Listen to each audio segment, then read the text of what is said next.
Bem-vindas e bem-vindos ao podcast do Monitor do Novo Debate Econômico, o MNDE.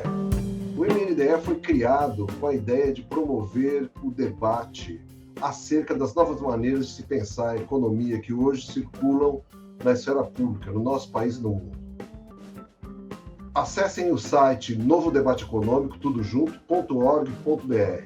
No nosso site você terá acesso a um blog com artigos de autoria de especialistas sobre vários temas relacionados ao debate econômico, textos em geral produzidos a partir de pesquisas que nós fazemos sobre os temas, um glossário explicando os principais conceitos do novo debate econômico, que trazem não só os temas básicos, conceitos básicos da economia, que as pessoas encontram no dia a dia nos jornais, os textos sobre economia nos jornais, mas também termos técnicos que a gente encontra na cobertura, nas informações sobre meio ambiente, inclusão racial ou igualdade racial, inclusão de gênero ou igualdade de gênero, e inclusão social como um todo.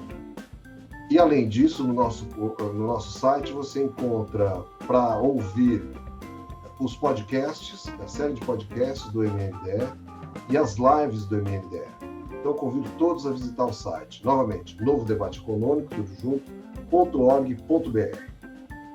No podcast de hoje, a gente tem o prazer de contar com a presença de Juliana Furno, que é doutora em desenvolvimento econômico pela Unicamp e economista-chefe do IRI, Instituto para a Reforma das Relações entre Estado e Empresa, né, que é o tipo de think tank brasileiro, né, que promove assim, o pensamento progressista em várias áreas.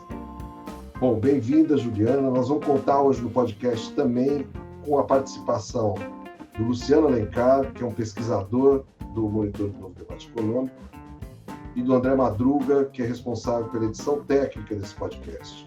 Gostaria de dar as bem-vindas para a Juliana e para o Luciano. Olá, João, Luciano, a todos que nos escutam.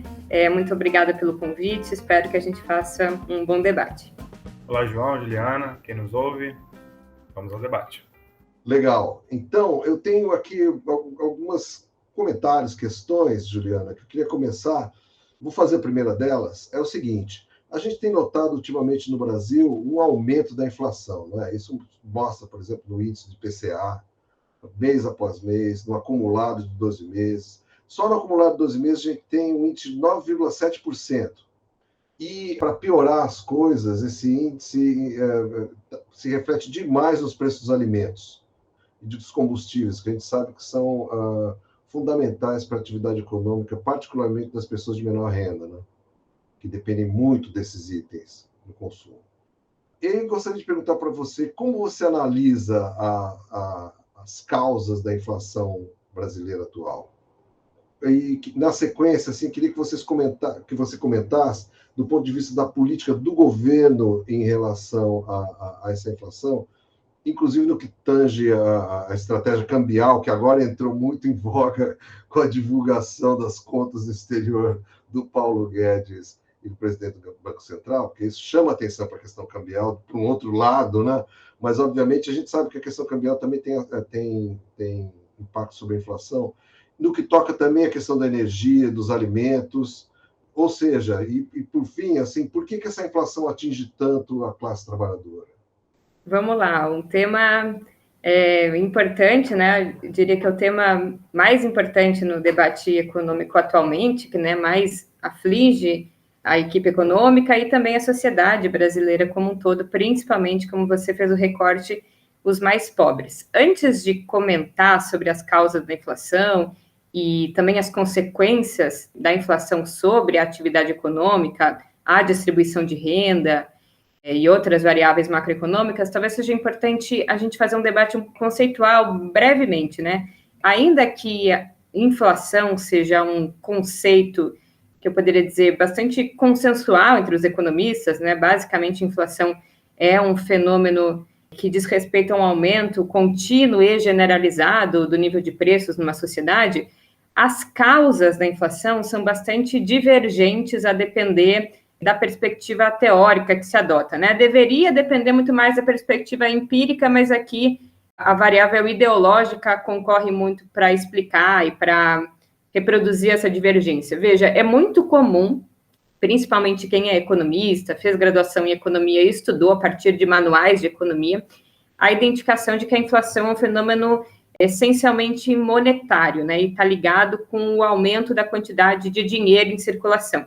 A minha mãe, inclusive, né, logo no início da pandemia, né, a intensificação da crise econômica, quando a gente falava em auxílio emergencial, por exemplo, em outras políticas de aumento do gasto público, ela sempre dizia, minha filha, mas e a inflação, né? Essa ideia de que o aumento do gasto público gera necessariamente inflação. Veja, essa é uma concepção de que a inflação, né, o aumento generalizado e contínuo do nível de preços, está ligado a um problema monetário, especialmente do excesso de moeda em circulação, do aumento da base monetária, que vai pressionar o nível de preços através da demanda. Vou tentar explicar de uma forma exemplificada. Vamos supor que agora tem um aumento no salário mínimo, as pessoas passam a ganhar mais, ou um aumento do gasto público, tem mais dinheiro em circulação, mais transferências, enfim, o Estado atuando como empresário, enfim, colocando mais dinheiro na economia. Se tem mais dinheiro na economia, né, se as pessoas estão com um poder de compra maior, elas vão demandar mais coisas. Então, vamos supor que agora aumentou R$100 o salário de todo mundo, e as pessoas têm vontade de comprar mais sapatos. Aí elas vão para as lojas de sapato e elas vão fazer uma pressão, né, de demanda por mais sapatos, mas as fábricas de sapato não produziram sapatos em quantidade para atender esse aumento na demanda ocasionado pelo aumento de R$100 no salário das pessoas. Logo, o preço do sapato vai subir. Veja, isso estava muito presente, por exemplo, ali em 2015, na fala de vários economistas, basta digitar no Google, vocês vão encontrar, sugerindo, inclusive, que o desemprego tinha que aumentar no Brasil e tinha que haver um resfriamento do ciclo econômico, porque era o aumento ali ocasionado pela valorização do salário mínimo e ocasionado pelo aumento do salário médio, né, que aumenta conforme reduz o desemprego, que pressionou a inflação naquele período ali de 2015, então a economia tinha que crescer menos, tinha que aumentar o desemprego para a economia colocar a inflação de novo na meta de inflação, né, como funciona o regime do tripé macroeconômico. Hoje a gente tem metas de inflação, que são bandas de onde a inflação pode variar, né? Tem um centro e tem, acho que 1,5 para cima, que pode variar para cima da meta, ou 1,5 para baixo. Veja, em geral, né, além disso ser um motivo da inflação, em geral, ele não é o motivo que explica a inflação na história da economia brasileira, né? A gente poderia dizer que essa é uma visão monetarista, né, se é para dar aqui um conceito, essa ideia de que a inflação ela é causada por esse fenômeno monetário, do aumento da base monetária. Isso só seria verdade, veja, se a gente operasse numa economia de pleno emprego. Tanto o pleno emprego da força de trabalho, ou seja, se todas as pessoas estivessem trabalhando e se todas as máquinas também estivessem ocupadas, ou seja, um pleno emprego dos fatores de produção, tanto o capital quanto o trabalho. Se nessa situação aumenta demasiadamente os salários, o gasto público tende a haver uma pressão sobre os preços. Agora, a inflação atual, ela é uma inflação que, diferentemente dessa inflação de demanda, é uma inflação de custos, que em geral é a causa da inflação brasileira. O Celso Furtado, né, um grande economista, foi um árduo defensor dessa ideia de que a inflação é um fenômeno que também está ligado a um conflito distributivo, podemos dizer aqui ao movimento e à luta de classes, e fundamentalmente ao balanço de pagamentos, porque o Brasil é uma economia subdesenvolvida que, em geral, teve problemas de endividamento externo, né, e no seu balanço de pagamento. Por isso, a variável câmbio influencia muito, eu já vou falar sobre ela. Então, vamos dar o mesmo exemplo, mas agora vamos usar uma coisa que é um gatilho aí para a juventude, que é a cerveja. Se a cerveja, por exemplo, ela está custando mais caro no boteco, inclusive saiu agora uma reportagem que a cerveja ainda vai custar mais caro, não porque as pessoas voltaram a beber cerveja desenfreadamente, então não foi um fenômeno de aumento da demanda por cerveja, mas é porque a cerveja, para chegar no boteco e ser consumida, ela precisou ser transportada. Logo, o custo da gasolina vai impactar como um custo para o dono do boteco, que vai repassar o aumento do frete para o preço final e que vai repassar o custo da energia elétrica, porque a cerveja precisou ficar no congelador, para o preço final. Além disso, a cerveja também, em grande medida que a gente bebe, é trigo, é milho, ou seja, essas commodities que aumentaram de preço e que são precificadas em dólar, também vão precisar ser repassadas, multiplicadas pela taxa de câmbio e vão chegar mais caro na mesa do bar. Então, veja, as coisas estão mais caras não porque as pessoas estão fazendo mais demanda. O Paulo Guedes chegou a sugerir que o auxílio emergencial teria sido responsável pela inflação porque as pessoas estavam comendo mais arroz. Mesmo se isso fosse verdade, ainda assim seria uma inflação aceitável, porque, enfim, uma inflação que diz respeito a um fenômeno importante, que é a população se alimentar, mas não é verdade, né? Em alguma medida, o fenômeno ligado ali aos alimentos tem uma causa própria, que é a precificação desses alimentos, porque são commodities, se dá, né, em bolsa de valores, é um preço internacional, que aumentou muito em função da organização das cadeias de suprimento global, né, em torno aqui da pandemia e desorganização da estrutura de oferta. Então, não só aumentou o preço do arroz, vamos pegar esse exemplo, mas aumentou o preço do arroz, que precisa ser multiplicado pela taxa de câmbio, que se desvalorizou, especialmente nesse período. Então, os alimentos ficaram mais caros. Então, custo, né? Em primeiro momento, o custo dos alimentos, depois o custo do câmbio, porque mesmo que a gente monte coisas no Brasil, quase todas as indústrias, né, em função da desindustrialização e a quebra de várias cadeias, elos da cadeia produtiva nos anos 90, tem grande parte do seu consumo intermediário importado. Então, se aumenta o dólar em relação ao real, vai aumentar o custo mesmo de uma produção local, porque usou parte de coisas importadas. E por que isso é particularmente problemático? Porque este tipo de inflação, que é de custo e que está localizado em mercadorias, aprofunda o fenômeno das desigualdades sociais. Porque, veja, nem toda a inflação necessariamente é ruim, né? Às vezes a gente tem uma lógica meio binária, né, e mecanicista de que existem coisas boas e coisas ruins, né, na sua abstração, independentemente das condições políticas e históricas. Existiu um pouquinho de inflação, por exemplo, no governo Dilma, no governo Lula II, que estava ligado aos serviços.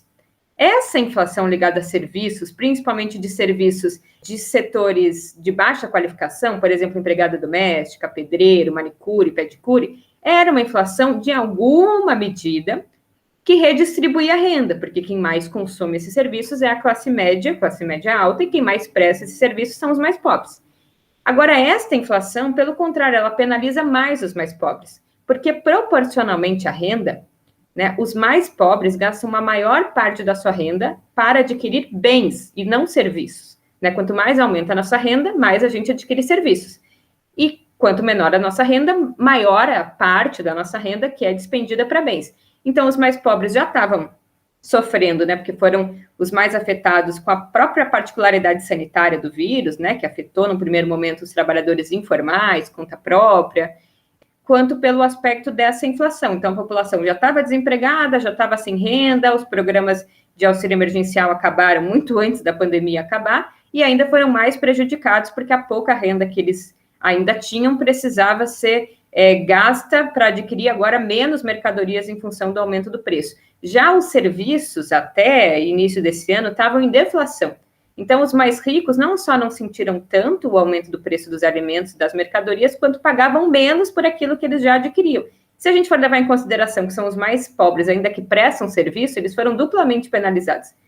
Penalizados, em primeiro lugar, pela deflação do seu serviço, porque, em função da pandemia, né, você vê promoção de um monte de empregada doméstica, inclusive foi quem mais perdeu vaga líquida de trabalho, mas cabeleireiro, esteticista, todo mundo fazendo promoção, porque estava todo mundo sem trabalhar, e esses trabalhadores que então perderam a renda pela deflação de serviços ainda comprometeram um pouquinho de renda que tinham comprando alimentos mais caros. Agora, o que está pesando mais são os chamados preços administrados, então as commodities já cederam em alguma medida, embora cederam num patamar elevado de preço, né? A inflação pode diminuir. Quando ela diminui, não quer dizer que voltou ao normal, né? Quer dizer que ela parou de subir. Então, dizer que a inflação, né, não tem mais inflação nos alimentos, não significa que eles ficaram mais baratos, mas que eles pararam de ficar mais caros. Mas, somado a isso, tem os preços administrados. Esse, sim, de muito mais responsabilidade do governo federal, porque é o combustível e a energia elétrica, e mesmo que você, sei lá, não use carro, todas as mercadorias que a gente consome ou tem petróleo na composição ou foram transportadas por petróleo. E isso tem um efeito, além das desigualdades sociais, um efeito bastante dramático sobre a economia como um todo, né? Porque se eu gasto mais para adquirir uma mesma coisa, isso significa menos renda no meu bolso para comprar outras coisas, e isso vai explicar, por exemplo, a notícia de hoje da queda da indústria, queda sistemática no comércio. Então, não é só um problema social, é também grave, porque aprofunda as desigualdades, mas também arrefece, tira dinamismo da economia. E para finalizar, ou para piorar, a forma de combate à inflação tem sido, na minha avaliação, equivocada do ponto de vista do diagnóstico, qual é o problema, agora é essencialmente os preços administrados, e tem sido feita com o instrumento, né, selado lá no tripé macroeconômico como forma de colocar a inflação de volta na meta, que é a taxa de juros. Então, você até pode colocar a inflação de volta na meta a custos muito mais dramáticos, inclusive para os mais pobres, que é arrefecendo ainda mais a demanda agregada e a atividade econômica. Então, se a inflação já é bastante perversa, a forma com que o governo tem lidado com o remédio para combater a inflação tem sido, na minha avaliação, ineficiente, porque a inflação tem subido ao mesmo tempo que sobe a taxa de juros, e também tem sido ruim do ponto de vista da retomada do crescimento, e retomar o crescimento é condição, né, se não suficiente, pelo menos necessária, para retomar emprego e reduzir desigualdade. Juliane, além desse cenário perverso da inflação, a gente já vê de um cenário muito ruim, a gente costuma chamar de pior dos mundos, né, em que não tem crescimento econômico. Desde 2014, o produto caiu, a gente teria que continuar crescendo para voltar no produto de 2014, e, ao mesmo tempo, houve concentração de renda, principalmente a partir de 2016. Que fatores explicam esse processo de baixo crescimento, estagnação econômica e concentração de renda? E, na sua opinião, quais seriam as melhores políticas econômicas que poderiam ser adotadas para a gente poder fazer um crescimento econômico mais inclusivo? Daria para ir longe para começar a responder, mas quero voltar muito rapidamente nos anos 90, porque eu acho que nos anos 90, ali com o neoliberalismo, primeiro o Plano Real, mas principalmente com a consolidação do plano de metas, a gente constituiu um arcabouço macroeconômico, para quem não é economista, né, o chamado tripé macroeconômico, que substituiu ali a transição do Plano Real, que, né, coloca como meta a obtenção de superávit primário, ou seja, que o Estado, né, exceto a conta de juros, tem que arrecadar mais do que gasta em despesa corrente, ou seja, fazer superávit para ir amortecendo a dívida contraída no período anterior, de que vai existir essas metas de inflação, que elas vão ser, inclusive, declinantes com o passar do tempo, e que o método de corrigir inflações que saiam da meta é a taxa de juros e o câmbio flutuante, né? Flutuante sujo, que a gente chama. É flutuante, pero não mútil, porque o Banco Central e o Estado, ele sempre pode atuar ali, né? Vendendo reservas, vendendo os títulos para equilibrar um pouco a taxa de câmbio, se valoriza ou se desvaloriza muito. Veja, esse arcabouço macroeconômico, a despeito, né, de ter contribuído ali para dirimir a inflação elevada que vinha dos anos 90, fez o que, citando mais uma vez o Celso Furtado, me desculpem, porque eu gosto muito, o Celso Furtado dizia, olha, os economistas falavam, não ficavam nem vermelhos de vergonha, que foi ter substituído uma inflação por um endividamento externo no primeiro momento, porque para manter ali o câmbio fixo do plano de metas, né, se precisou queimar muita reserva, depois contrair muita dívida externa, e num segundo momento condenar a economia a crescer pouco. Então, dá para dizer que o baixo crescimento já é um pouco estrutural desse padrão, desse regime macroeconômico, que impede, por exemplo, uma atuação mais sistemática e intencionalizada do Estado no que tange uma política anticíclica em períodos de crise, porque tem todo esse constrangimento da meta de superávit primário, porque a inflação ela é controlada ou ela é averiguada no que a gente chama de ano base. Então, a gente tem um ano para avaliar onde ficou a inflação, às vezes um ano é muito pouco, né, precisaria de mais tempo, e ela não olha o núcleo da inflação. Então, às vezes tem algum fenômeno que faz a inflação subir, mas que é muito momentâneo. E aí, em vez da gente esperar aquele, né, indicador meio voltar para o lugar, a gente vai lá e taca o aumento da taxa de juros. Então, veja como é um pouco conflitante, assim, né? Você tenta fazer uma política de crescimento econômico, talvez, né, através do gasto público, mas se o gasto público gerar um pouquinho de inflação, você vai lá e corrige isso com taxa de juros. Então, é todo um arcabouço que meio impede a economia de crescer. E talvez isso não seja tão ruim, veja, para parte, né, do bloco no poder, né, dos agentes que hoje constituem, né, o bloco político que dá sustentação a esses governos de caráter mais neoliberal, crescer pouco nem é um problema, né? Talvez em outros momentos, com outra correlação de forças, o crescimento econômico fosse característica ou fosse condição suficiente, inclusive, para as taxas de lucro. Nesse período parece que condenar a economia a crescer pouco, inclusive está nos conformes de um tipo, inclusive, de burguesia muito associada ao setor externo, ou muito associada a um desenvolvimento econômico de baixa intensidade tecnológica, que então é muito intensiva em trabalho, e o que mais importa para ela é reduzir o custo da força de trabalho, ao invés de crescer a massa de lucro, que essa sim seria determinada pelo crescimento da atividade econômica. Então, assim, talvez crescimento econômico a gente não tenha tido no Brasil significativamente no último período, principalmente agora com uma crise,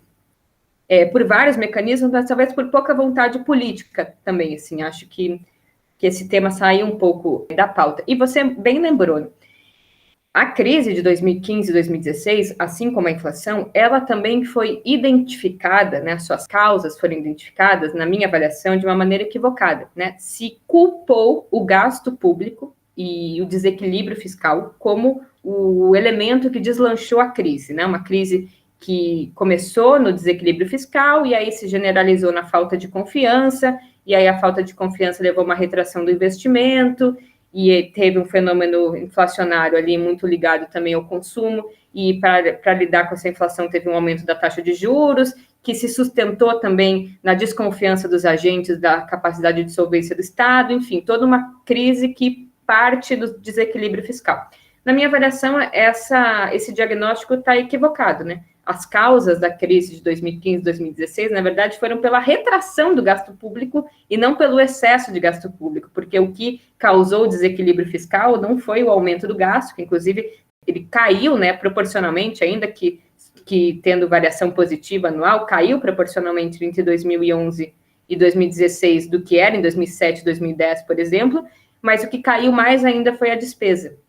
Então, foi a fraca atividade econômica e políticas equivocadas de desoneração fiscal que, na minha avaliação, levaram à crise. E como que a gente corrigiu essa crise? Bom, se a gente identificou a crise, a gente aqui falando, né, a visão hegemônica vencedora, se identificou que o problema da crise era o aumento de gastos, logo a solução para lidar com a crise foi uma política de profunda austeridade fiscal, que não só não lidou com a crise, porque, veja, o desequilíbrio fiscal não foi corrigido. Na minha avaliação, inclusive, essa é uma forma demagógica de, na verdade, não explicitar o objetivo principal, que é sucatear os serviços públicos e subfinanciar de tal forma que eles sejam capturáveis pela iniciativa privada, especialmente estrangeira, né? Se vocês forem ver, esses setores é o único setor de uma sociedade capitalista que ainda não está na órbita mercantil propriamente dita, né? O que a gente poderia chamar de ainda uma mais-valia do Estado. E precisa, né, para ser aceito socialmente, passar por um processo de profundo sucateamento. Mas, bom, vamos aceitar que eles estejam preocupados mesmo com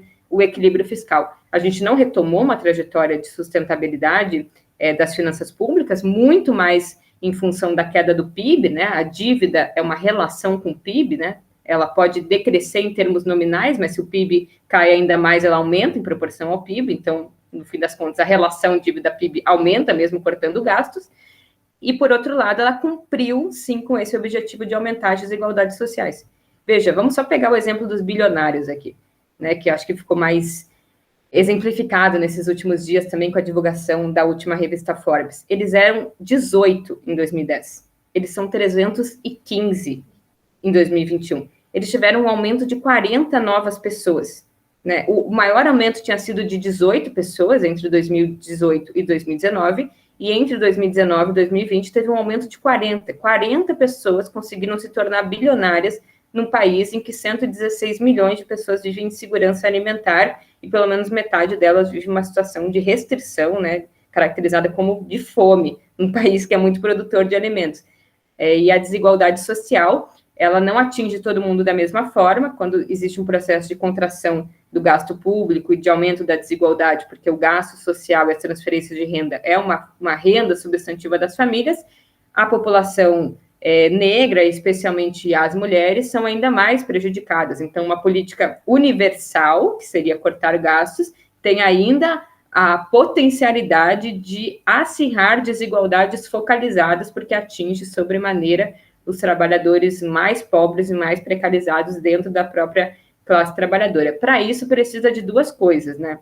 Eu diria, crescimento econômico, né? É condição necessária. A economia precisa crescer porque crescimento é condição para a geração de emprego, e precisa crescer com políticas que aumentem o gasto público e a função provedora do Estado para crescer reduzindo desigualdades sociais, né? Então, nesse período, precisa que o Estado atue nas transferências diretas, mas atue também na prestação de serviços, atue como empreendedor, não para concorrer com o setor privado, pelo contrário, para impulsionar que o setor privado atue nas suas externalidades ou na demanda que o Estado... E para reduzir a pobreza, a mesma coisa, né? Políticas universais, como crescimento econômico e valorização do salário mínimo, que é uma política que, a despeito de ser universal, corrige desigualdades focalizadas, porque se as mulheres e os negros são a maioria entre os que ganham o salário mínimo, uma elevação no salário mínimo reduz a desigualdade média salarial. E políticas focalizadas, então aqui elas não concorrem, mas elas se complementam, né? Políticas de fortalecimento dos mecanismos universais, né? Saúde, educação, que também reduz desigualdade, também potencializa o crescimento econômico, e políticas focalizadas e emergenciais, especialmente nesse período na geração de emprego e na transferência de renda, porque a população efetivamente está vivendo sob um período de limitação material da própria reprodução da sua existência física, né? Então, o Estado precisaria atuar nesses dois mecanismos, né? Um mais geral, pensando na política econômica, e um pensando em políticas focalizadas. Muito legal. Juliane, eu gostaria de mudar um pouco, na verdade, tratar do mesmo tema, mas mudar um pouquinho a perspectiva para, ou seja, puxar um pouco a brasa para a nossa sardinha, que é o seguinte: na mídia, hoje em dia, quer dizer, não só hoje em dia, os estudos que a gente tem feito da mídia no monitor do Novo Debate Econômico tem mostrado, e a gente tem feito, até agora a gente fez estudos de editoriais, a gente estudou os editoriais da Folha de São Paulo sobre economia e codificou qual o tipo de orientação econômica que eles têm e também para detectar a entrada de outros temas que não o debate mormente, vamos dizer, administrativo da questão econômica, né? Se essas coisas estão entrando também no debate econômico. Fora isso também, se a orientação econômica que tinha naqueles textos, porque os editoriais são realmente textos de tomada de posição, né? Então, se a orientação era ortodoxa ou heterodoxa. A gente achou que menos de 10% dos editoriais tem qualquer traço de posição heterodoxa. Menos de 10%, ou seja, mais de 90%, lendo pelo outro lado, são, assim, bastante ortodoxos, porque, inclusive, a gente tem uma metodologia de classificação que a gente chama de conservadora, que é o seguinte: só fala que é ortodoxo se de fato for claramente ortodoxo. Porque como o objeto em si já tende a ser muito ortodoxo, você está entendendo? Quando o objeto em si já tende muito para um lado, a gente intui, ou na prática mostra que já está indo muito para um lado, se você for um pouco flexível na sua análise, for um pouco assim, acaba virando uma coisa quase, você não acha distinção nenhuma, né? Você acaba colocando tudo ortodoxo. Então, a gente, na verdade, se esforça, tem vários indeterminados, tem alguns indeterminados também, eu não diria que é 90% ortodoxo, mas é dominantemente ortodoxo. E eu queria saber de você o seguinte: qual é a sua percepção a respeito disso? Ou seja, da cobertura econômica que a grande mídia faz. Você acha que está tendo abertura para se pensar, por exemplo, a questão da dívida pública, se você quiser, tanto do ponto de vista de abordagens heterodoxas para a administração da política econômica, não, para a política econômica do Estado, quanto para a entrada de outras preocupações na gestão da economia que não simplesmente a questão fiscal. Porque você concorda? Quer dizer, a economia, no fim das contas, tem a ver com os recursos que o Estado tem para gerir as pessoas, na verdade, a saúde das pessoas, tem um impacto sobre várias coisas. E portanto, ou seja, me parece assim que não é natural, mas é uma coisa assim, é compreensível que haja pressão para que a discussão sobre economia leve em conta justiça social, por exemplo, na verdade, e outros aspectos da vida social que são diretamente impactadas pelas questões econômicas. Então, eu queria que você me dissesse, você acha que tem mais espaço hoje em dia, está se criando espaços? Como você vê isso, do ponto de vista da mídia? Olha, eu tenho dificuldade de dizer hoje em dia, porque eu acho que eu não tenho muita experiência de como era antes, assim. Eu sou relativamente jovem e tenho feito esse esforço, assim, de acompanhamento mais assíduo da mídia econômica do noticiário, enfim, faz pouco tempo, né? Muito mais em função agora do meu trabalho. Antes eu podia eu posso te dar só um testemunho anedótico. Desde a época que eu era jovem, minha percepção é que não mudou muita coisa. Mas, assim... o que eu ia dizer era isso, assim, desde quando eu acompanho, que eu passei a não poder mais ter esse privilégio de me poupar, né, me alienar relativamente do que era dito, pelo menos da pandemia para cá, ou seja, a grande transformação da nossa geração, ou do século XX, que poderia dizer muito respeito a uma mudança de enfoque do noticiário econômico, uma mudança, inclusive, dos próprios economistas, à luz do que, inclusive, é feito em outros países, ou os principais bastiões do pensamento liberal, no outro período, né, o Summers, o Blanchard, enfim, outros que mudaram bastante de ideia nesse período, da crise de 2008 para cá, mas especialmente na crise do Covid, com relação ao papel da política fiscal e do gasto público.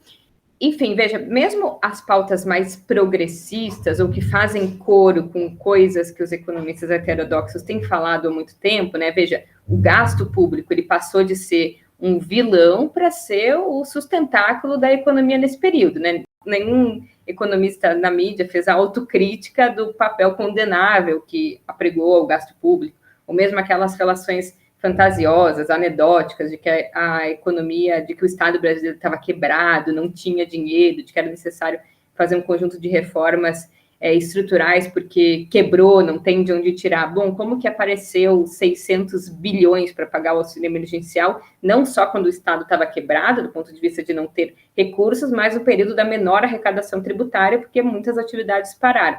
Então, bom, eles não fizeram autocrítica, mas mesmo neste período, então, que o gasto social de vilão foi alçado ao Salvador, ainda assim ele não foi feito com um recorte modificado com relação ao papel da política econômica. Ele foi feito de forma emergencial, muito ligado à necessidade de lidar com a sobrevivência material das pessoas e com o desemprego, e não com uma perspectiva de política econômica, né? Ou seja, sustentar o crescimento, começando pela variável consumo, porque é o consumo, não como um fim em si próprio, mas que é o motor inicial que vai dinamizar variáveis aí sim mais sustentáveis ao longo do tempo, como a variável investimento. Foi inclusive o que aconteceu no primeiro e no segundo governo Lula, né? Foi bastante condenável, inclusive moralmente, né, pela inserção dos mais pobres através da via do consumo, mas acho que poucos olharam os dados que, pelo menos do início do segundo mandato, 2017 a 2010, a variável que mais cresceu, né, e que mais contribuiu para o crescimento do PIB foi o investimento, não foi o consumo e também não foi exportações. Ou seja, o consumo é sim uma porta de entrada mobilizadora para a atividade econômica. Então, veja, mesmo quando a mídia se rendeu um pouco ao papel do auxílio emergencial e de outras políticas de transferência de renda, foi mais no sentido de uma necessidade frente a uma calamidade pública e menos no sentido de que essa era uma forma de lidar com uma crise econômica que, diferente da crise de 2008 ou outras crises que começaram na esfera financeira e demandaram uma ação mais enérgica da política monetária, nesta crise a política fiscal tinha um papel muito mais relevante. E vários deles já apontavam que agora vamos gastar, né, não há limites ao gasto, mas no ano de 2021, independente da pandemia ter terminado ou não, foi justamente o que aconteceu, passou o ano corrente, o novo ano fiscal começa com todas as amarras fiscais, inclusive somada com a PEC 186, que coloca mais uma restrição fiscal, além das imensas que já tem,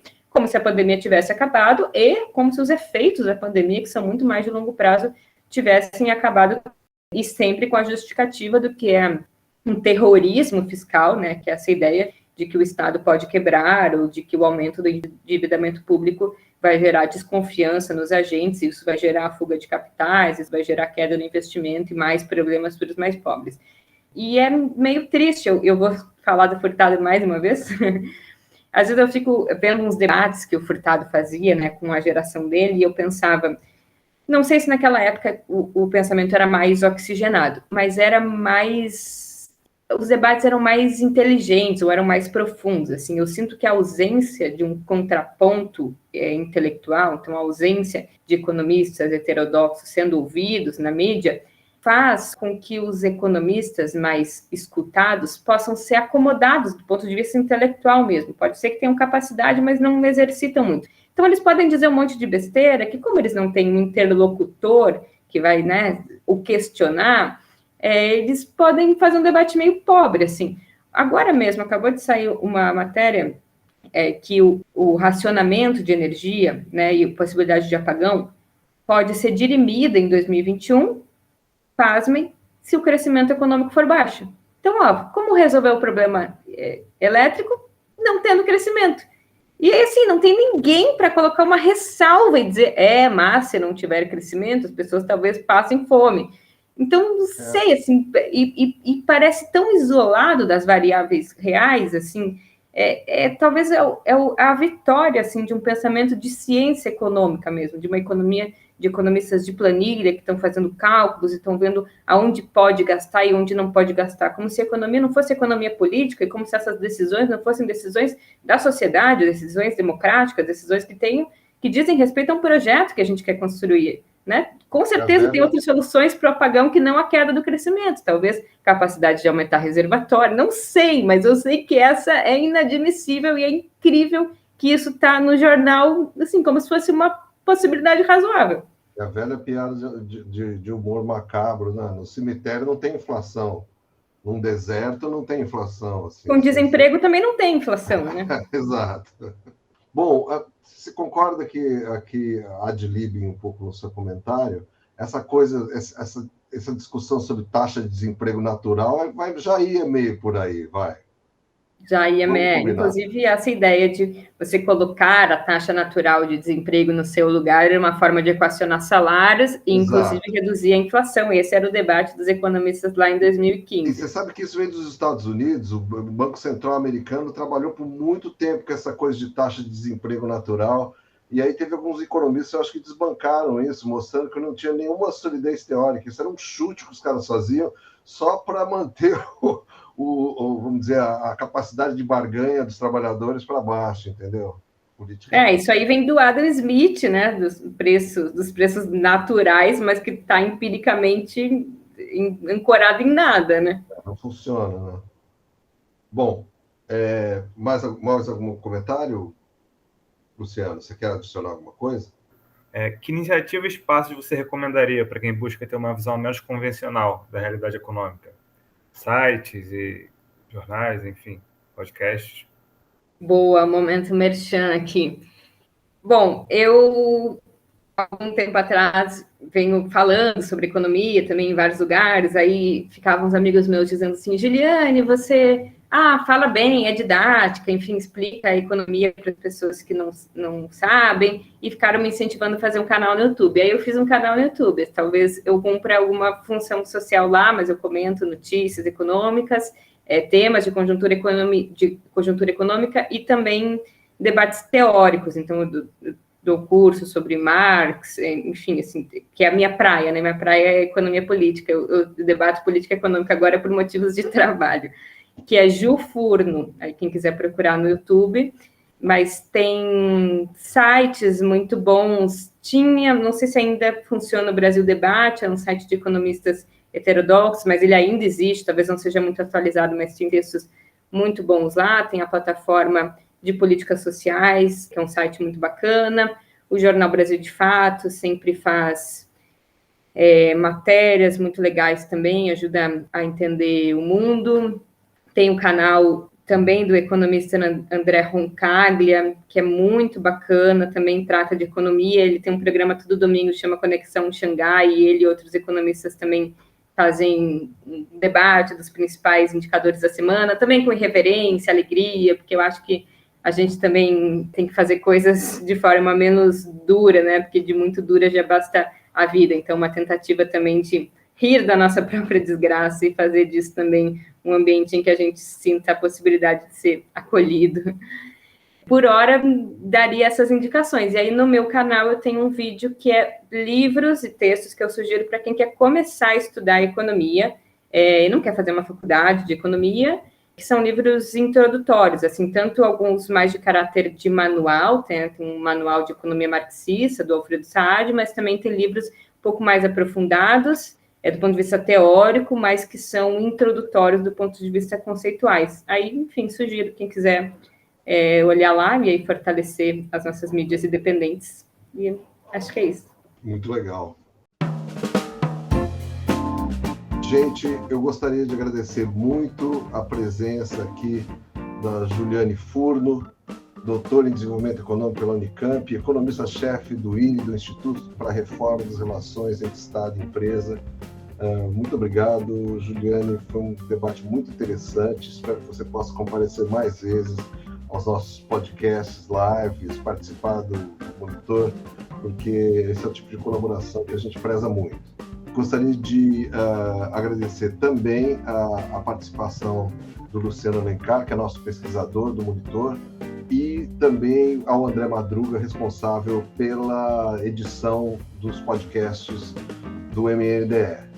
Esse é mais um podcast do Monitor do Novo Debate Econômico, que nós estamos encerrando aqui. Gostaria de encerrar com um convite para todos aqueles que estão ouvindo, visitar o nosso site Novo Debate Econômico, tudojunto.org.br, onde você pode encontrar esse podcast, nossa série total de podcasts, lives, textos sobre economia e outros assuntos relativos ao debate econômico, e ainda um glossário muito interessante sobre termos de economia, desigualdade racial, inclusão de gênero e meio ambiente.